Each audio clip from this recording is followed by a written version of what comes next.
Hello, and welcome to another episode of Boundless Body Radio. I'm your host, Casey Ruff, and today we have another amazing guest to introduce to you now. Kristina Cook is a wife and a mom of two from Nova Scotia, Canada, whose amazing 11-year-old daughter, Genevieve, struggled with ADHD, OCD, and treatment-resistant bipolar disorder for 6 years. Eventually, Kristina started looking outside the conventional medical and mental health systems for answers. This quest led her to MAHA Moms, RFK Jr., Dr. Casey Means, and Dr. Chris Palmer, who is a former guest of our show, and ultimately conversations about health, food, and politics that she never expected to find herself concerned about until now.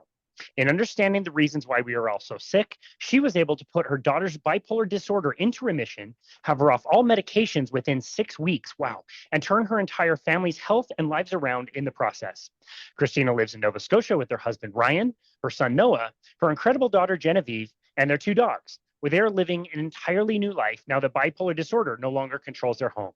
Kristina is raising awareness in her online community for safe, clean, whole foods and metabolic therapies, and helping others learn how to adapt from the standard Western diet to a whole food and ketogenic diet. Kristina Cook, what an absolute honor it is to welcome you to Boundless Body Radio. Thanks for having me, Casey. I'm super excited to be here. It's such an honor to host you. I'm so grateful that I came across your work and a particular tweet that you put out, which we'll talk about in a minute, of your daughter, which is absolutely just heartwarming. I was so grateful to hear that. Genevieve was about to join us for the show today. We understand she's got other things going on and playing with her friends, which is totally great and fine. I hope she enjoys that. I do have a question, though. You are in Canada. You told me that you're a Canadian, but you also don't really care about hockey, and you didn't even know that a Canadian team was in the Stanley Cup final. So I already don't trust you to begin with. And now I'm just wondering if you made Genevieve not be on the show because she would have stolen your limelight. Is that a wild accusation? If you saw my lack of ability to play hockey, you would understand my level of care for hockey. What kind of Canadian are you? Every Canadian is supposed to be skating before they're walking. And yeah, I wouldn't want to face you in ice hockey. Yeah, like I missed out on like all of that. I was not an athletic little girl, that is for sure. My siblings all went that path, and it just wasn't for me. I was more into music and dancing and singing and choreographing my own stuff. Like I was more that avenue. Gotcha. It's only very recently in my adult life I've become more athletic, that's for sure. I'm still not a hockey player, though. Fair enough. We'll see if we can build more bridges past that. I still can't believe that there's a Canadian out there that isn't just innately good at ice hockey just from being a Canadian. But yeah, I swear we are not actually born with hockey sticks. I promise you that we are not. Okay, gotcha. Well, I've been misled then. I thought everybody did, so I've definitely been misled. The tweet that I'm referring to is you guys were at a beach somewhere, and I see your beautiful daughter, and she's coming out of the ocean, and she says something like, "There's no way that all my cells in my body are not like enjoying this," and she's enjoying the sunshine and in the water. And you made a comment, something about like metabolic health and how you got your lives back, and it definitely got the attention of a lot of people in the metabolic psychiatry kind of world, and that tweet got shared around quite a bit. Before we got on, you told me that your son had an amazing weekend. He was playing basketball. They won their tournament. Your daughter's active and enjoying things. Before we dive into the pre-story, tell us what it's like to just have a random weekend like this weekend where your life is not centered around your daughter's bipolar and you guys got to like enjoy just like a normal weekend. What did that feel like? This is it's like coming out for fresh air. It is.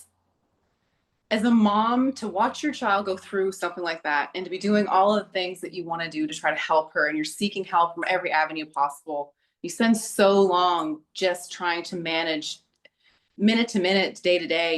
You can't even plan ahead to do things. To be able to just be together as a family, the four of us, just enjoy our time together without worrying that she's going to get overstimulated or worrying that her mood is going to change things, or one of us is going to have to stay home so that we don't have to worry about all those things.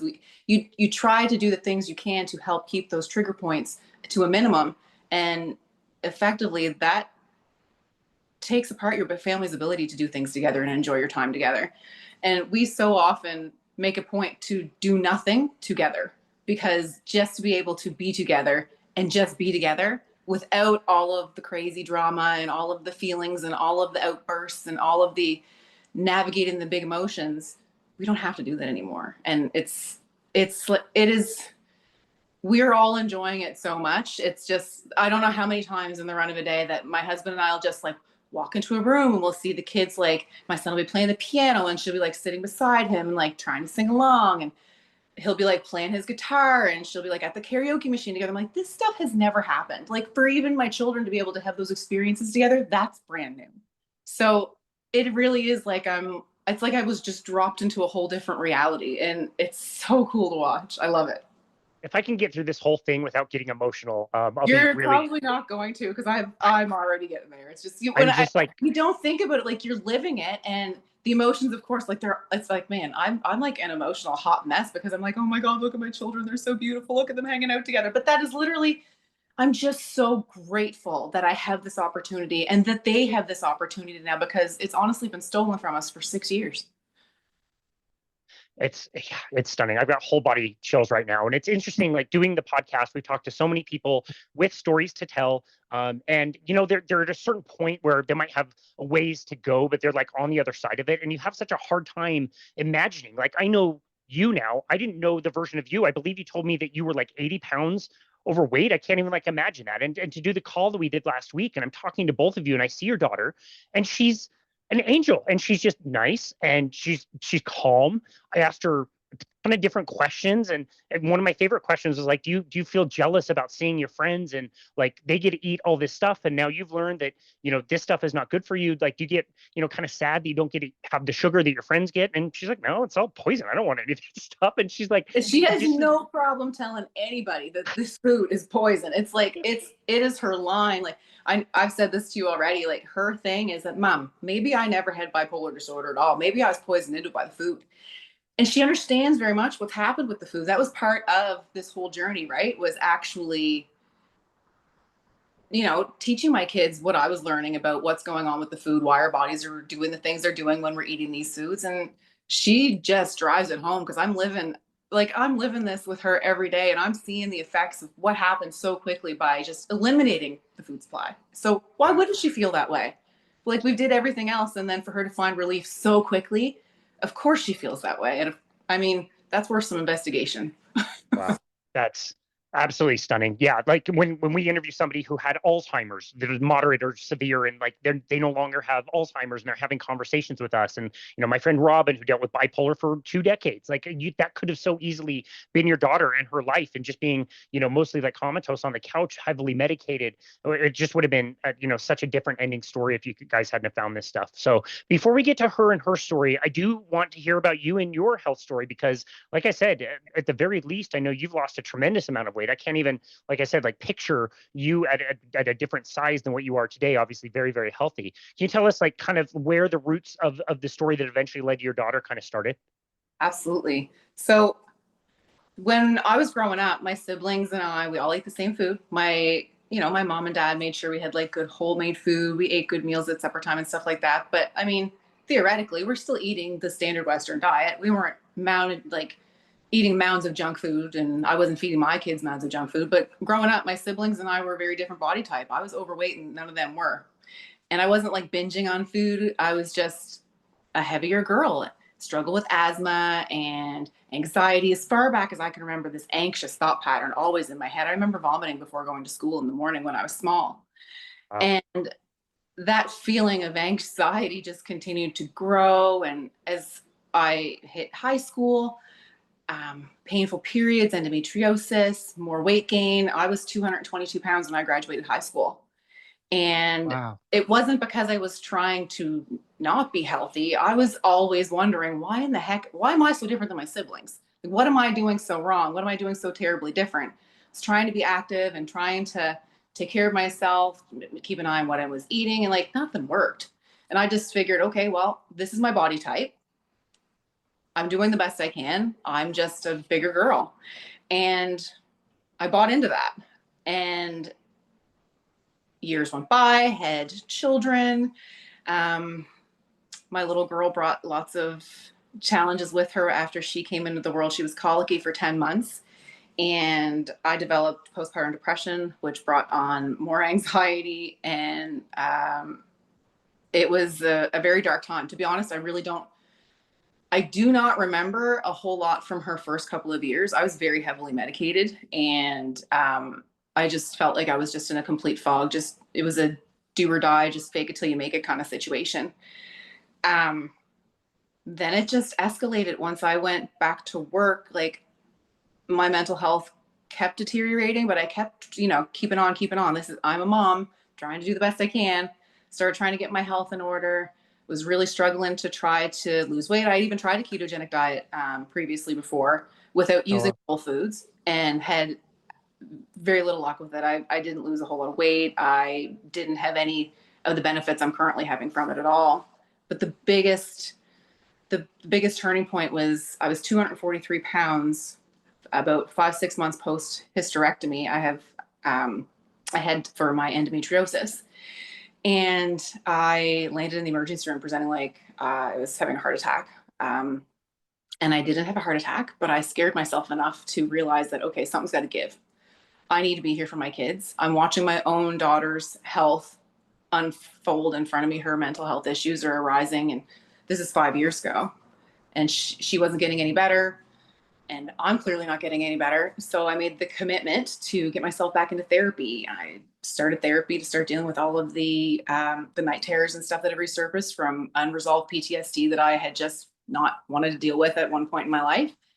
I got back in and I did the work. And I started exercising. I'm telling you, Amala Caesar with Beachbody, he is the only trainer I've ever come across that I could connect with and like stick with. And I could curse and swear with him through like 6 weeks of the work and 4 weeks of the prep. And like, I started with weights that were like, 3, 5, and 8 pounds. And over the next 4 years, I lost 80 pounds. And Amala always talked about, incorporating whole foods into your nutrition plan. Like, a six-pack's not made in the gym, it's made in the kitchen. Like, I adapted these concepts very well. And I related so well to the mental game he was playing with you while he's coaching you. And I worked out with him every single day for 5 years. Wow. I still work out with I love him. I adore him. He's fantastic. He's singing my song and it just works. So I go with it. And, I had lost 80 pounds and I was still on my medications. I was still really anxious and I looked good and I felt strong, but I did not feel good yet. And I thought, this is insanity. Like, this can't be it. Like, hot flashes are kicking in. I'm getting a little bit older and now I'm struggling. Like, I'm starting to like put weight on, but I'm not doing things different. Like, what in the hell is going on? And of course, at this point in time, this brings us to my daughter's story. And this is where we land in on this, because in April of last year, this is where I'm at with my health journey. I've lost 80 pounds. I figure it's as good as it's going to get. But she's deteriorated over the last 5 years as well. And we've been doing all the therapy and doing all the things. She's even been into a 12-week program at the Children's Hospital here in Halifax, where she lived there for a 12-week period of time, home with us on the weekends. It was an intensive services program where they work with her and other kids who are struggling with different behavioral and neurodivergences. And we didn't get what we were hoping out of the program, and neither did she. She did develop some great skills that helped her in school, but as far as the actual behaviors and what were debilitating her the most, she was no further ahead. And she just continued on that trend. And in April of last year, her psychiatrist said, like, we need to take a break here. Let's keep her on her meds as they are. Let's stop making changes. Clearly the things we're doing aren't helping her. She's not getting any better. Let's take a break and reassess in 6 months. And I'm thinking to myself, she's getting worse all the time. How the heck am I supposed to take a break? Like, what the heck am I supposed to do? And we just kept doing the things that we were doing, like working with her on her coping strategies and, little bits of exposure therapies and breathing techniques and going for walks, the metabolic therapies. And nutrition wise, we'd already eliminated food dyes and all those things years ago. And my kids weren't eating junk. I made homemade. I love food. Food is like, I have always loved food. There's nothing new about me going on and on, rambling on and on about food. I absolutely love food. If we're having spaghetti, I'm making that marinara sauce from scratch. Like, I'm going to the store, I'm buying the tomatoes, I'm buying all the things. That's just how my kids have eaten. So it's not like I was associating what we were doing at all with the way we're fueling our bodies. Like, in looking at the big picture, my family is not eating the standard Western diet as much as a lot of families really are, right? Like you think you're making these better choices. So, and I've never cared about politics, to be honest. I've always just like listened to what each party has to say and like, where do my values align? And that's how I voted. And I mean, we're Canadian. So what's happening with you guys in the United States? I mean, my life's been so crazy and busy and hectic. I'm not paying attention to any of that anyway.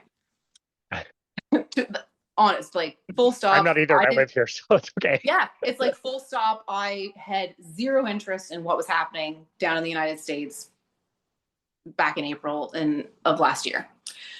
But when August 23rd rolled around and I was just scrolling mindlessly and I saw that RFK was having a press conference and there was media buzz that he was going to be suspending his own campaign. I've always been fascinated by the Kennedys. Like I loved history in school and learned all about JFK. And I thought, okay, this is weird, but something inside of me was telling me to watch it. I don't know what it was. I couldn't even describe it. It's just, I had this feeling in my gut that said, you got to watch this. And my husband even looked at me like I had 5 heads. He's like, you don't care about this stuff. Why do you watch it? Why do you want to watch it? I said, I don't know. Just watch it with me. And he starts talking about the chronic disease epidemic amongst our kids and the mental health epidemic and how sick everybody is. And I'm like, man, like, you just have to look around. This is not just an American problem. We're struggling with the same issues here at home. And he talks about watching Dr. Casey Means and Callie Means on Tucker Carlson and to pick up the book. And I thought, okay, I'm committed. Let's watch it. So we stopped watching that press conference after he was done talking and we turned on that interview. And I cried half a dozen times watching that interview. Every question I've been asking my doctor, my psychiatrist, even my parents, like my whole life, they laid it out in that, they talked to him for less than 2.5 hours. And it was just like, oh my God, I can't unsee it. Now I need to learn. I need to know more. I need to do something with this. It's one of those things where it's like, once you understand it, if you choose to ignore it, you are choosing to continue down the same path you're on. And we were at our wit's end. We had no options left. And I knew it was going to come with the repercussions of, this sounds crazy, or she's lost her mind, or the food's fine. What are you talking about? This isn't what's happening here in Canada. But all I had to do was like grab my phone and start searching up our statistics as Dr. Casey Means is talking. And I'm like, this is our problem statistically. Like the American health crisis is the numbers are scary and they're petrifying, but then you realize what our numbers are and they are not far behind. It's like, this is nuts. So you see that 65% of Canadians are overweight or obese. Okay. 70% of the Americans are too. And it's like every stat's lining up. It's like, this isn't accidental. This isn't coincidental either. It's like, it's time to pay attention. I ordered her book. I read that book. I threw out $1,500 worth of groceries. I went to the farm. I found myself a farmer I could buy my beef from and buy my pork from and get my eggs. And I started shopping local. 7 days later, she came off her afternoon medication. Wow. And that was the first improvement we had had in 6 years. So the proof was in the pudding at this point. I became that much more obsessed. And I should tell you too, throughout that first week, we all started sleeping through the night. So that's something that I haven't done like since becoming a mom. So 16 years worth of not sleeping through the night. Wow. My hot flashes stopped. My daily continual anxious thought patterns were much slower and much quieter. Her ADHD symptoms settled down significantly. My son found similar things, but he's traveling back and forth. We had like shared custody. He's at his dad's half the time. So he was like eating real good here and then going there. Like he didn't really see the benefits until later on in the journey, but it eventually came. But the joint pains were all gone and all the aches and all the pains and the brain fog. It's just like after 7 days, those tiny little things that I was like trying to deal with for the last 4 years on my own physical and mental health journey, just like poof, they were gone. Just because I changed my food. And it's not that I changed the way I was eating. We were still eating whole foods like I was eating. We just weren't eating them from the grocery store anymore. And that's when it was like, oh God. And it just, it exploded from there. I couldn't stop reading. I'm like, okay, well now I'm going to read Dr. Mark Hyman's books, and I'm going to go grab Dr. Gundry's books. And I just kept reading and kept researching. I was like, my daughter's finally seeing some results. Like I'm in this. Like, let's see what we can do. Let's see if we can give her the power to heal. And I understood it so well because like, it just makes sense. Like, how doesn't it make sense? Every piece of food you put into your body gets 3D printed in the next version. Well, where did you think it was going to go? Obviously that's what's happening. So it makes more sense to be filling your body full of these really nutrient dense, clean foods over any sort of processed and refined food. Like, that just makes sense. And we started to just keep applying that and started to talk about it. And people were looking at us, asking us like, what you're doing. And you start telling them, they're like, whoa, like we aren't ready for this yet. And they aren't. It is a very difficult conversation to have when you're not prepared for the answer. And I don't think any of us are really prepared for that answer when we aren't aware of what's actually happening. Yeah. So we're following Dr. Casey, we're reading all the books, and Dr. Casey's speaking at the Nutrition Roundtable on September 23rd. So we've gone from August 23rd to September 23rd. And Dr. Chris Palmer gets up and he speaks. And my daughter's in her bedroom, my son's in his room, my husband's sitting here watching it with me because he's supporting me in all of my nutrition rabbit hole craziness. And Dr. Palmer talks about how he's putting some of his patients into remission from bipolar schizoaffective disorder. And I'm like, full stop. The tears come. My husband, I look over at him and it's the same situation. My daughter comes out of her room and she's like, did he just say what I think he said? And like, he's not even done talking and I'm on Amazon ordering the book and I'm like, I'm in. We increased her fat and we decreased her carbs, which at this point was just potatoes. And after 3 days, we went 3 days, and on day 4, she woke up and she came into our bedroom in the morning and she said, Mom, Dad, all that noise inside my head that I've had as long as I can remember that made me feel so crazy, it's gone. And I just looked at her and I was like, oh my goodness, this is insanity. But what made it even more insane was that hours before, because my husband and I are up with the sun now, having our morning coffee long before the kids are up, because we're just naturally waking up with the sun. Like, our circadian rhythms reset once you start eating well and all the things start to align. It's like all these things happen without even trying. But I woke up earlier that morning and I thought I was deaf because my head was so quiet. It's never been that quiet. My husband's like, he's looking at me, I'm giving this weird look. He's like, what's wrong with you? I was like, nothing's wrong. That racket in my head that no medication ever helped, I at this point just thought was normal and everybody had it. It's not there anymore. It's like, I've had this racket in my brain my whole life, that anxious feeling that just spiraled all day long, making me feel so anxious and nauseous and all those things that were like literally it's like my brain's trademark throughout my whole life. It was just gone. And she hasn't had an hallucination since. She hasn't had an episode since. She's had like some scenarios where she's gotten herself upset, but like, you're able to manage those things with her and you're able to talk to her and you're able to like literally tell her, look, let's assess this situation. Like, if she starts to get like worked up, she's honestly afraid at this point that she might have an episode, and that gets her like really, really scared and worried that it's going to happen when she does get upset. She's learning at this point that she's having regular emotions now and not these overwhelming emotions like she used to have all the time. And we're helping her right now transition through that. It's like she's learning how to live with her new skill set that she's just built into herself because her body's healing. Like, we're seeing it heal. We're seeing her get better all the time. We're seeing her cope with life all the time. We're seeing her laugh. We're seeing her carry on. And we're literally seeing her live. She's living her life that she never got to live. And I'm not saying that it's without little issues here and there and stuff, but these are the issues that we're having here and there. These are like normal parenting things. Like, your kids are going to do things and you're going to help them through it. And like, we have big feelings. We all have big feelings, no matter how old we are. She is able to work through them, and we're able to help her in ways we never could before. She's able to help herself in ways she never could before. And honestly, she has helped me in ways I never imagined possible. Like, watching her every day, it has lit a fire in me like I've never imagined it's possible. She inspires me every day. It's amazing. I'm not crying. You're crying. Yeah, right. It's yeah, it's hard to hard to make a comment after that. It's so powerful and amazing.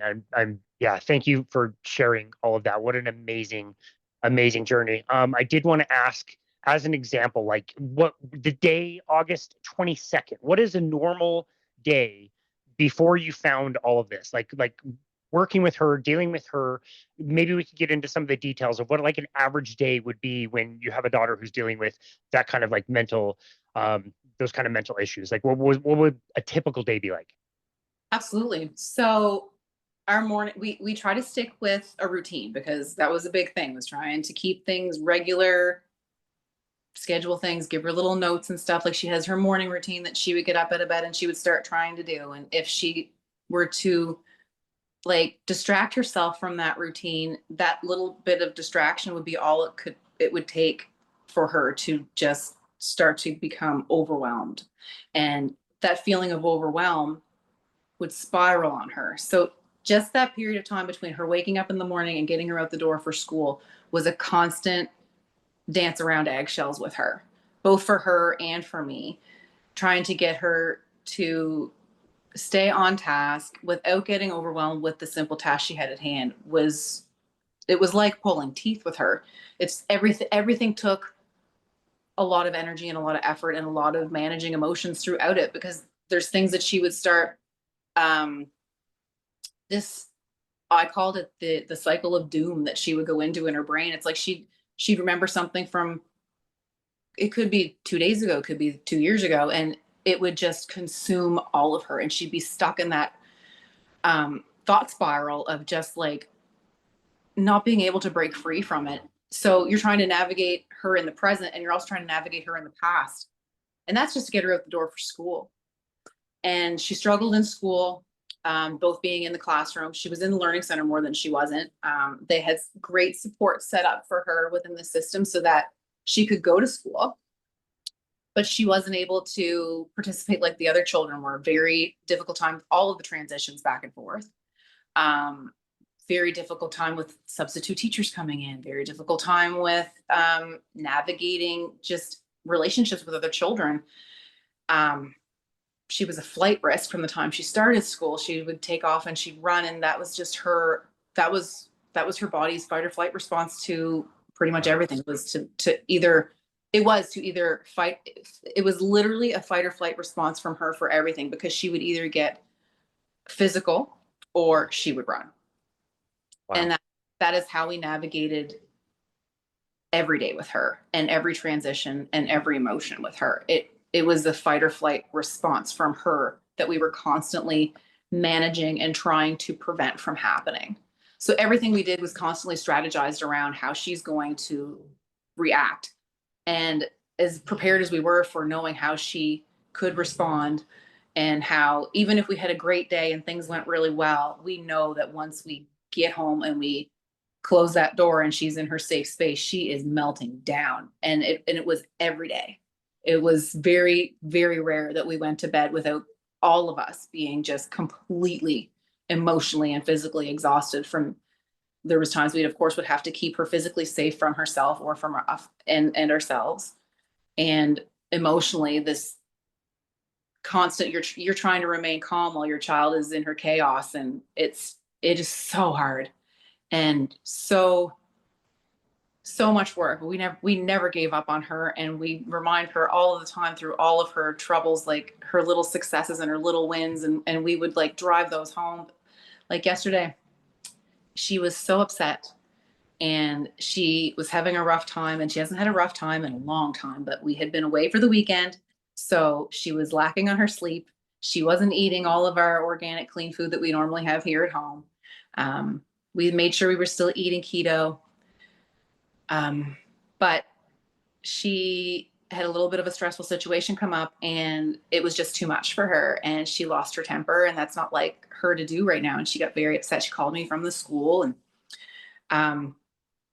I was able to calm her down in minutes, rather than in previous times. Like this is the first time I've actually seen her upset, like really upset, in 8 months.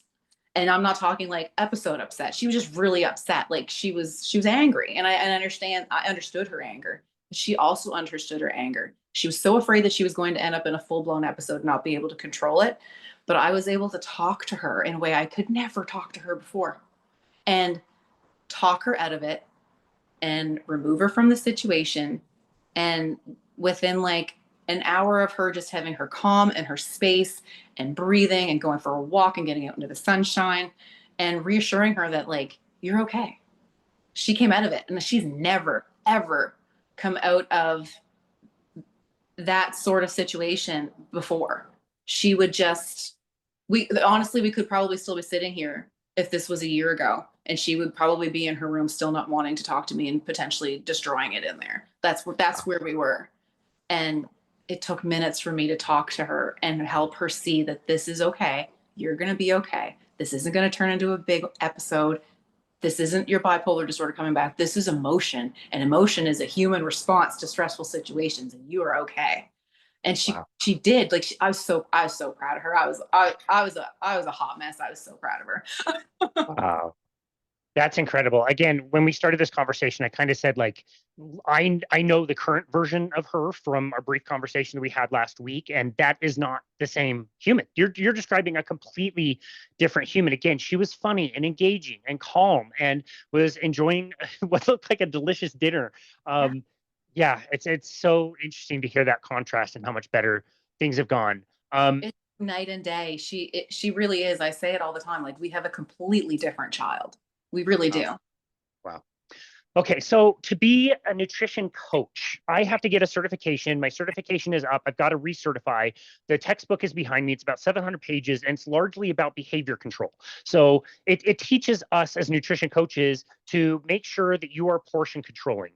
You get this much of your hand is protein. You want this many carbohydrates and refined grains or rice or potatoes or whatever, this many fruits, this many vegetables. And then it's like, did you write in your food journal? Did you think about your feelings about food? Did you chew your food 30 times before every single bite? And it's like, this system that I was, taught to run and ran for so many people for so many years, like it never worked, but you could always keep somebody there coaching with you because they continually be failing any one of those things. And there's like a laundry list of things that, oh, well, did you eat the rainbow? Did you eat until you were 80% full? Like, who can even tell you what eating to 80% full even means?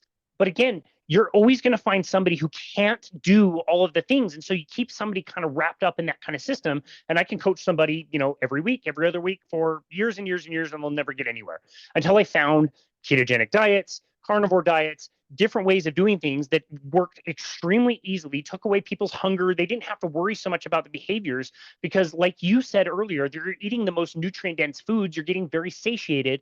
Now all the behaviors are like falling into place really easy. I hardly even need to do any coaching at all. I think about your story, especially as it relates to the medical system, as kind of similar. And it's interesting because you both have kind of your own journeys through that and with medications and all the stuff that you did. Can you tell us about the experience you had with the conventional medical system and how you think about that now in hindsight? Well, I mean, I grew up in a house where, my mom's a nurse, and so is my sister. And when we were sick, like that's where we went. Of course you went. You're going to the doctor for answers. You're not going to the doctor to sit there and tell you, well, you're sick. That's too bad. See you next time.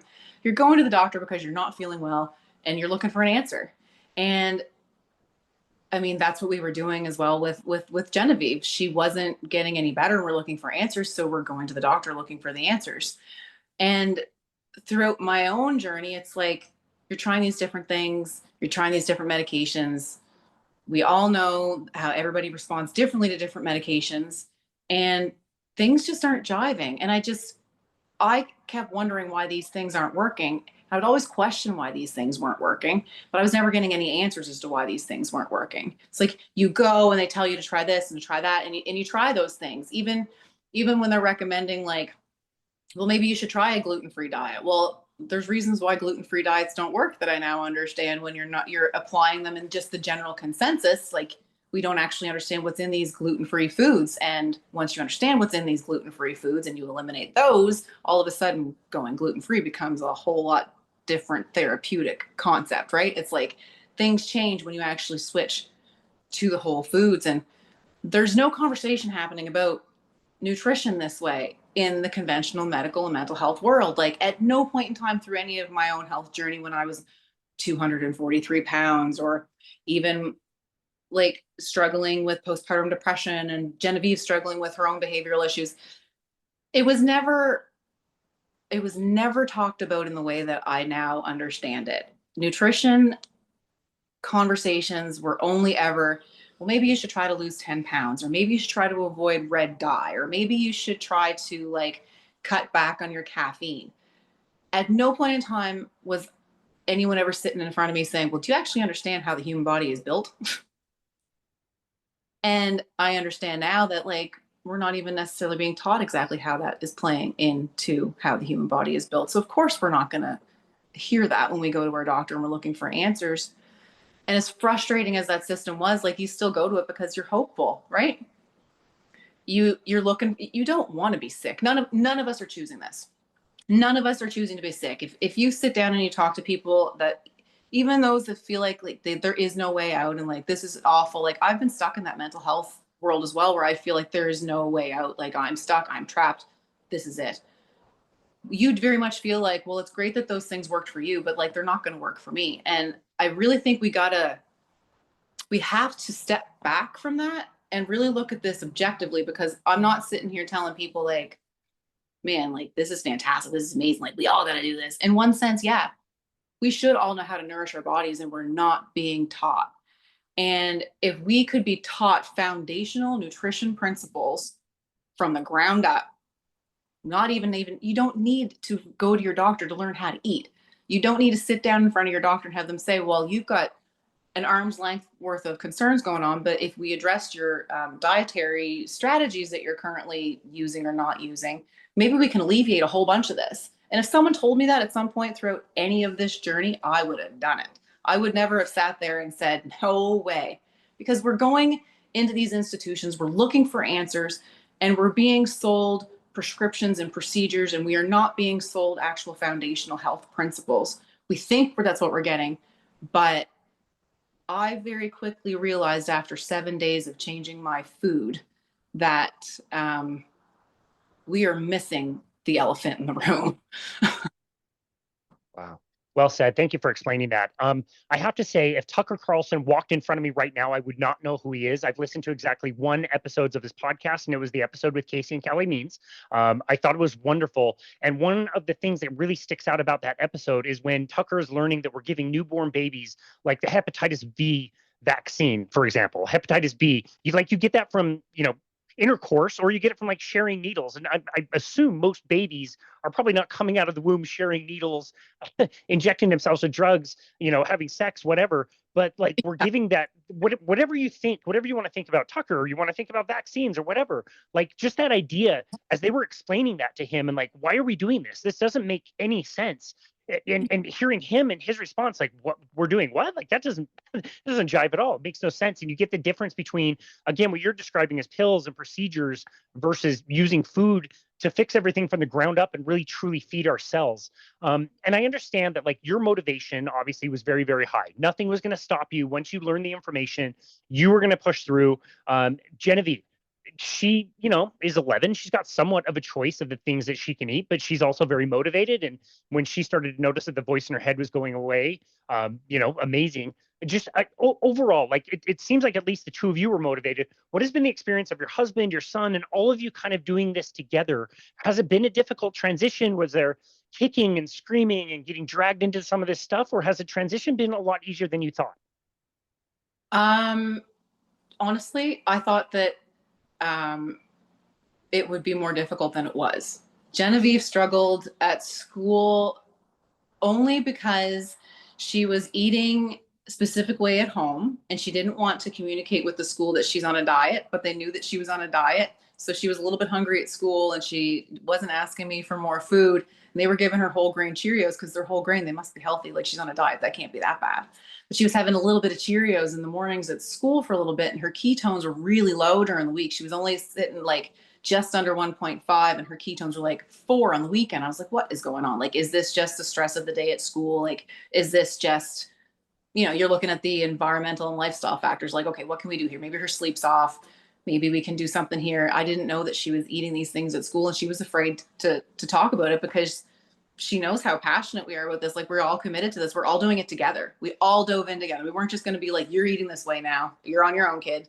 We all dove in together. We were committed as a family because I think that is the way to do it. Like, I would be crazy to tell my child to eat one way and me sit in front of her and eat a different way. That's just nuts. But I sat her down and I had a conversation with her once I found out about the Cheerio situation. And I was like, okay, we're going to try and experiment. I don't want you to eat these things, but I can't physically control what you can and can't eat when I'm not in front of you. You have to take your own power and decide what it is you're going to do with it. So I want you to stop eating those Cheerios for just a couple of days when you're in school and you're feeling like you need to have a little snack. And then I want you to see how you feel when you come home.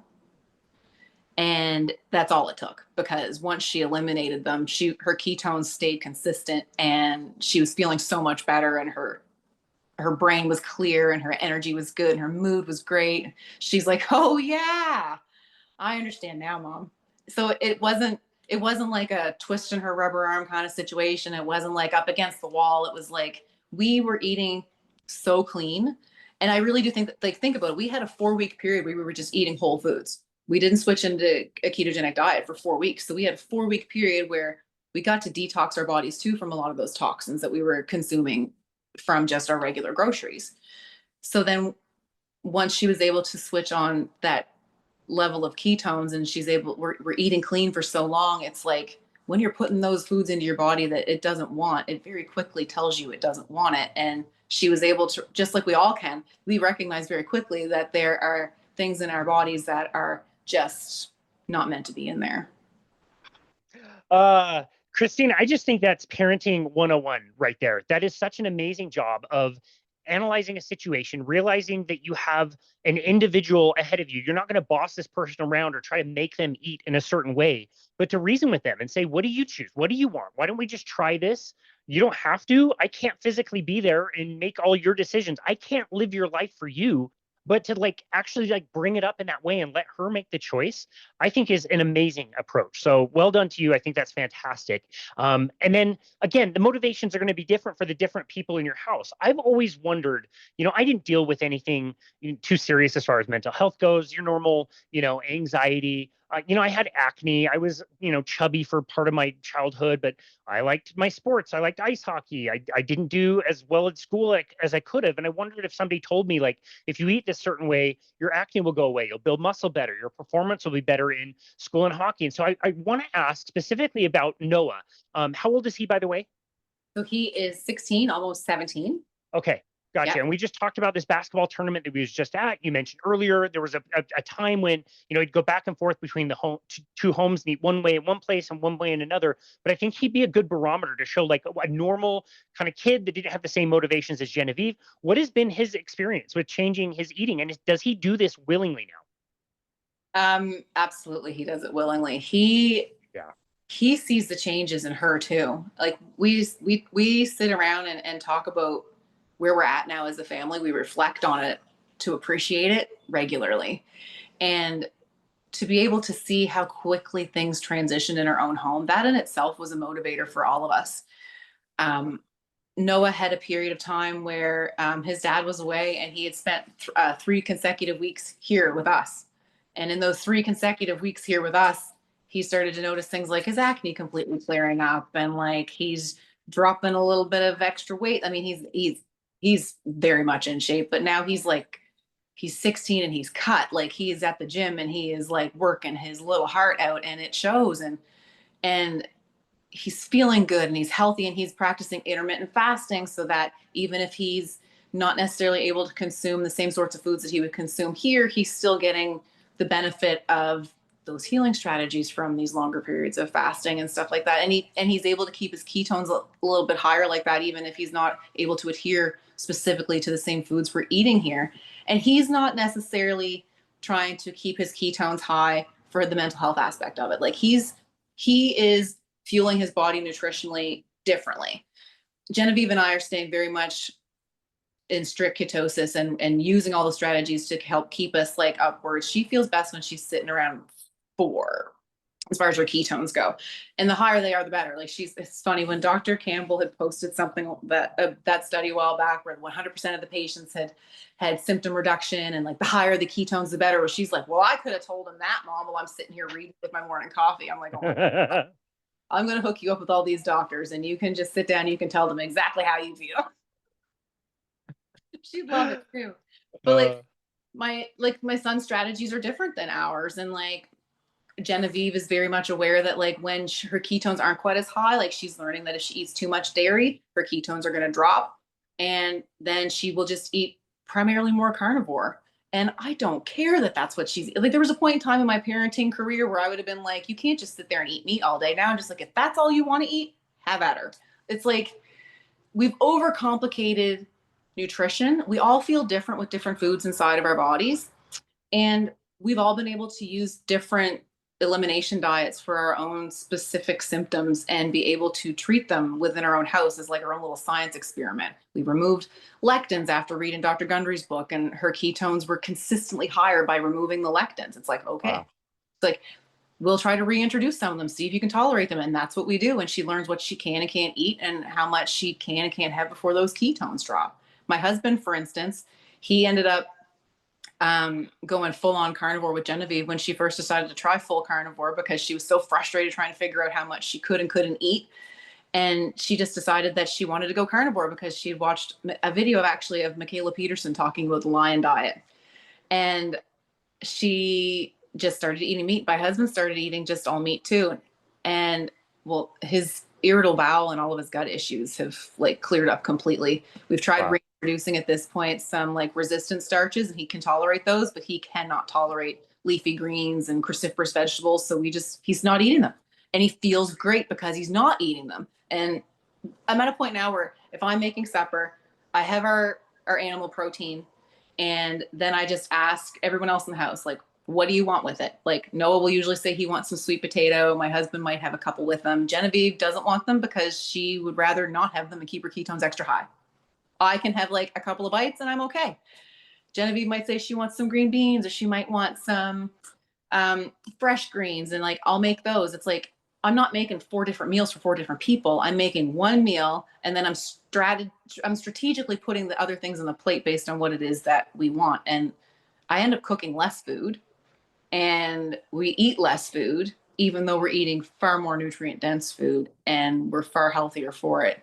So it's been a journey of figuring out what each one of us really likes, but it hasn't been a complicated journey. It's been far simpler than I ever dreamed it could possibly be. Because when you start thinking about nutrition and you start looking into nutrition, it does get complicated fast. But intuitively, I really think we each know what our bodies need. And if we're actually paying enough attention, we can figure it out. Like you had talked about with coaching different people, it's like, no, we can't pinpoint it, but we can help you figure it out.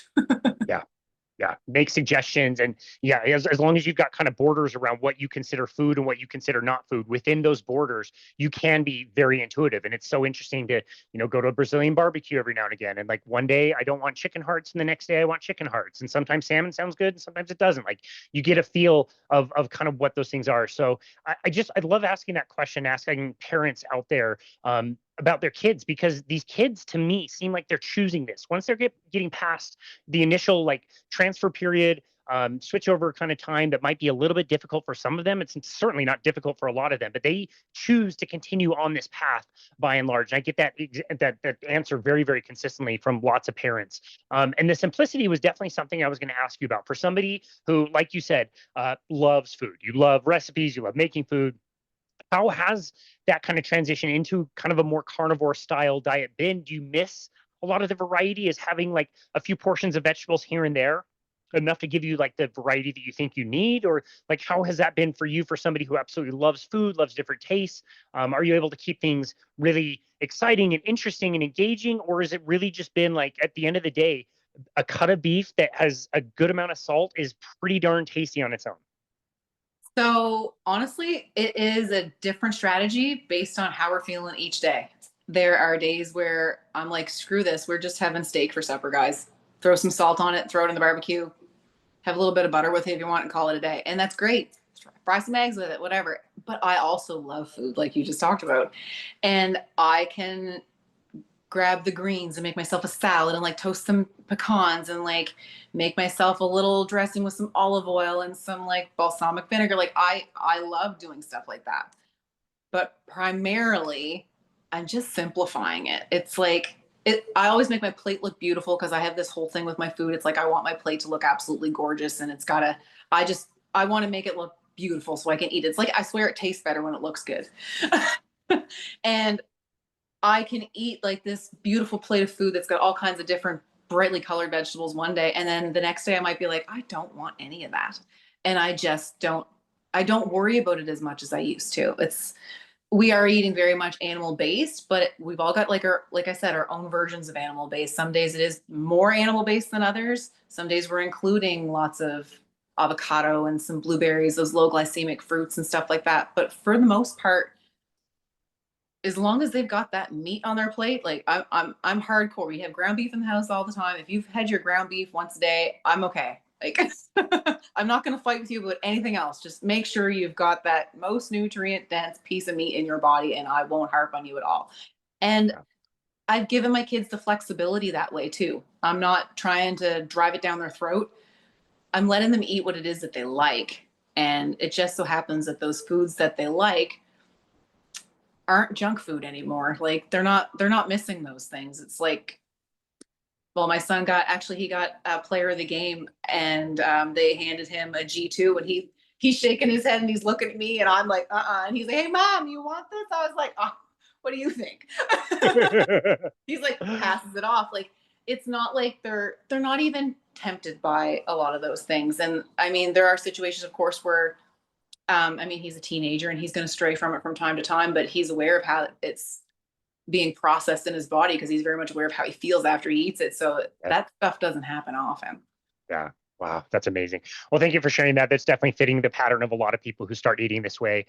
We talked on our call last week about how, the plating is one side of things, but like when you get into carnivore, sometimes the plates look like a jumbled mess of a bunch of different things, and that's okay too.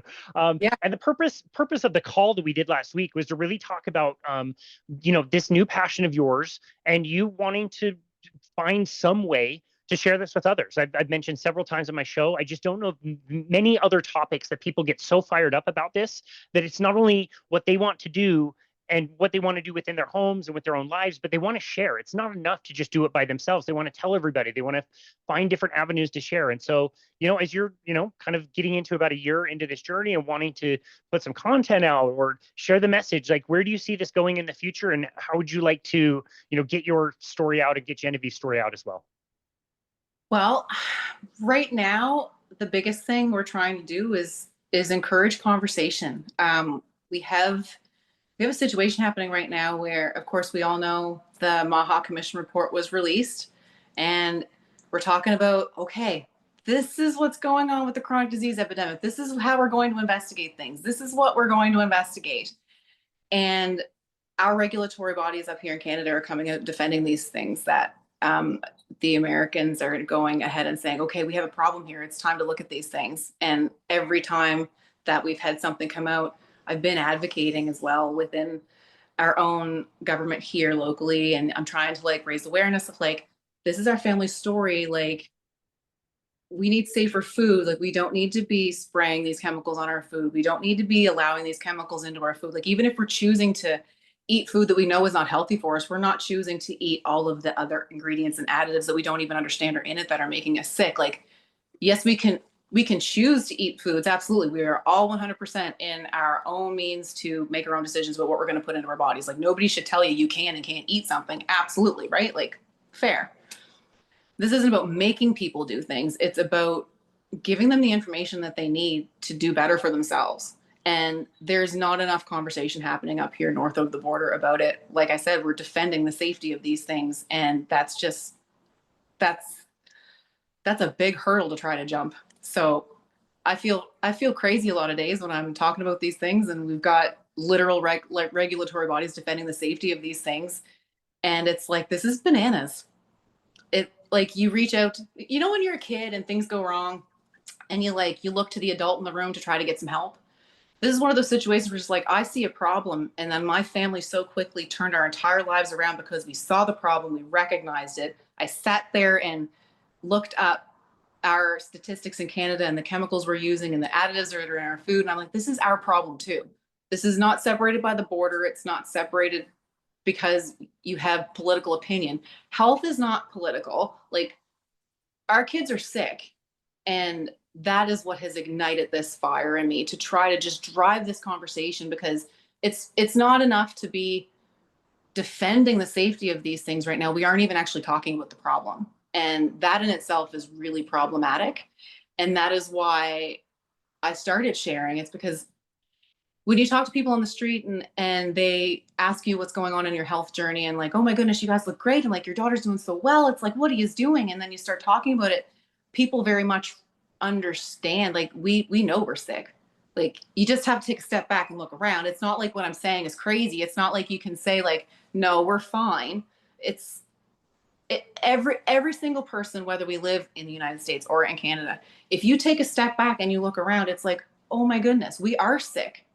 Like, and this isn't getting any better. This is getting worse, and it's getting worse all the time. And our kids are getting more sick all the time. You know, life expectancies are dropping, and our fertility rates are dropping, and the rates of all diseases just climb. And it's like, we got to say mercy here. Like, enough's enough. Like, it's time to start asking these questions. And I mean, right now, for instance, with glyphosate, like, Health Canada renewed it back in 2022 without reviewing the new science. And it's currently being held accountable to go back and review the new science before it just continues to rubber stamp it. So right now we're waiting to see if they're going to approve it again or not. So, like, there's people trying, but there's just not enough of we're not embracing it up here right now yet. We're behind the trend, and it's very frustrating when you're watching your daughter stand in front of you and say things like, Mom, maybe I never had bipolar disorder at all. Maybe I was poisoned by the food supply. And you're like, you know what, baby girl, maybe you're right. Let's talk to the grownups in the room and see if they're going to be able to do anything about it. And the grownups are there just like, nope, it's okay. Everything's fine. It's fine. Don't worry about it. It's fine. We've got it under control. And I'm like, nothing is under control. This is the least under control thing I've ever seen in my life. And it's up to us at the bottom.